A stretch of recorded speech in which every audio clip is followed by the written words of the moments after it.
joys of the open road. It's much the same story near any big town, and not only at weekends.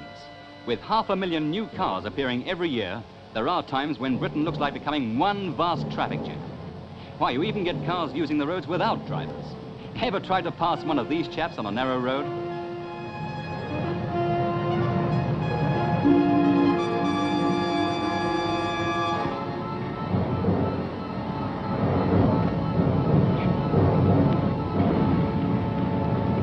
"2,000 years ago, the Romans built this road.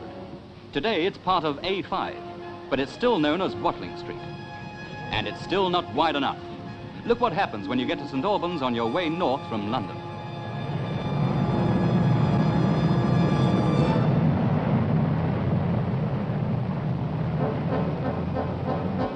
So the St. Albans bypass is being built to relieve the congestion.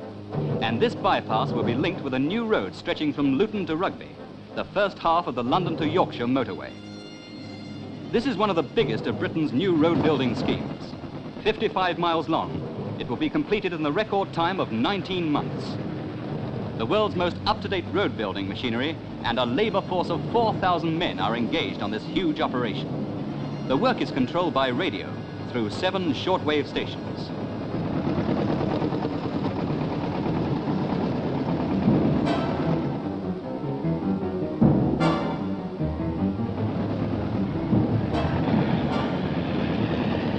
"4,000 men to be housed and fed.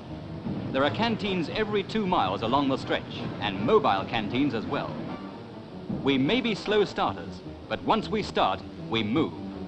The work goes on day and night in all weathers, rain or shine. Here at Newport Pagnell, the halfway house, the work is nearing completion. Enormous concrete mixers are at it 24 hours a day. Mechanical shovels prepare the surface for pouring on the concrete. Pumps are rigged, ready to pump the concrete to wherever it's wanted.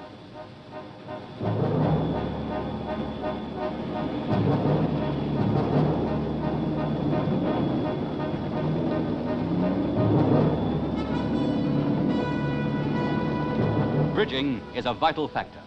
At Newport Pagnell, for instance, they have to bridge the River Ouse. But the bridge over the Ouse is only one of 132 bridges, some of them flyovers, some of them underpasses, that the new motorway will need. Before the job is done, 7 million gallons of liquid fuel of one sort or another will have been used. Men of all colours and creeds from all over the Commonwealth are helping to build this great new motorway. To enable stores and supplies to be brought up, 17 miles of service roads have had to be built or repaired. Electricity and water supplies have had to be diverted, and many side roads have been widened and strengthened so that extra wide lorries can reach the sites.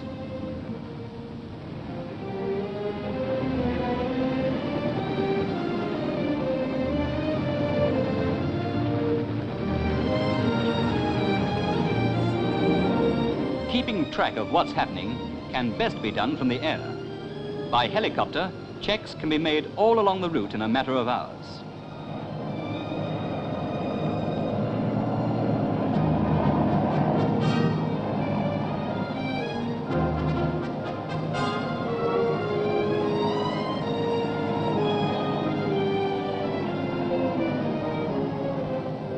Now here's the engineer in charge of it all, John Mickey. Did the Romans have as tough a job, Mr. Mickey? I don't think the Romans had it quite as tough. After all, they didn't have to build 55 miles in 19 months. How long do you think your road will last?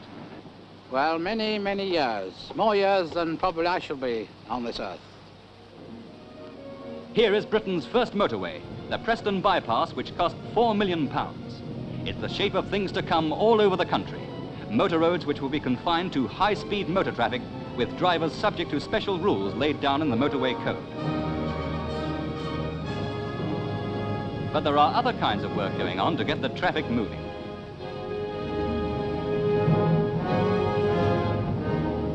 Here is the old transporter bridge across the Manchester Ship Canal. The old ferry's had her day.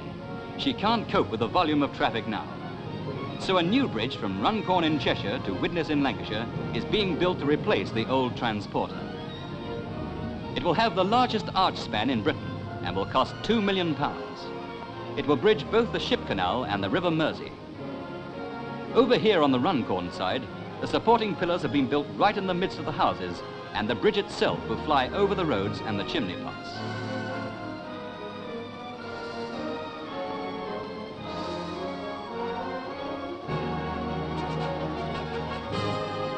It's much the same on the witness side. Soon another bottleneck in the heart of industrial England will have been ironed out.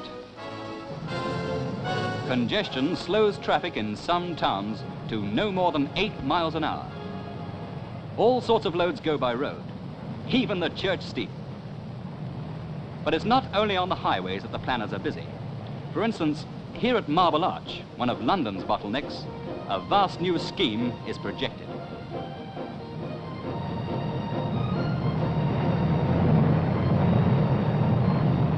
And here is a model of the Marble Arch of the future.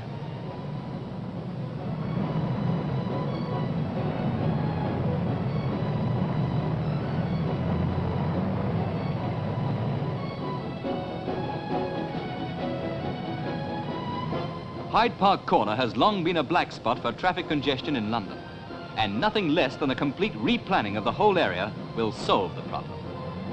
There's a scheme for this too, and this model shows what it will look like. It includes an underpass, such as those which have been in use for years in Paris.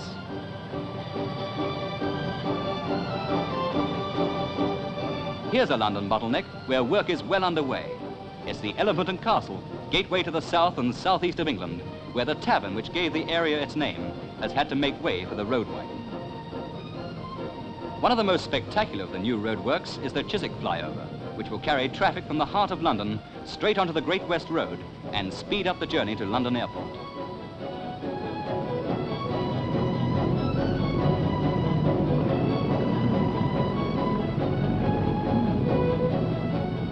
On the continent, of course, they've had specially built motor roads for years, and Britain, though a late starter, has been able to draw on the experience of other countries.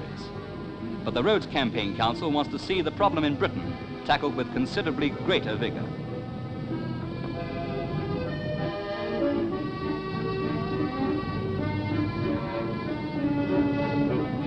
This is the sort of thing that they've done in Belgium.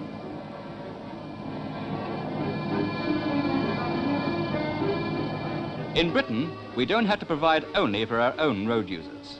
We have one of the largest tourist trades in the world, and cars from abroad arrive by sea and air in their thousands. The car ferry docking at Dover provides its daily quota. Coaches, cars, and still more cars. And these are only a few of those which arrive in England every day. Each year, the number increases. Cars from all over the world. Cars to explore the leafy English lanes, the Welsh valleys, the Scottish uplands. So not before time, it's go ahead on the roads.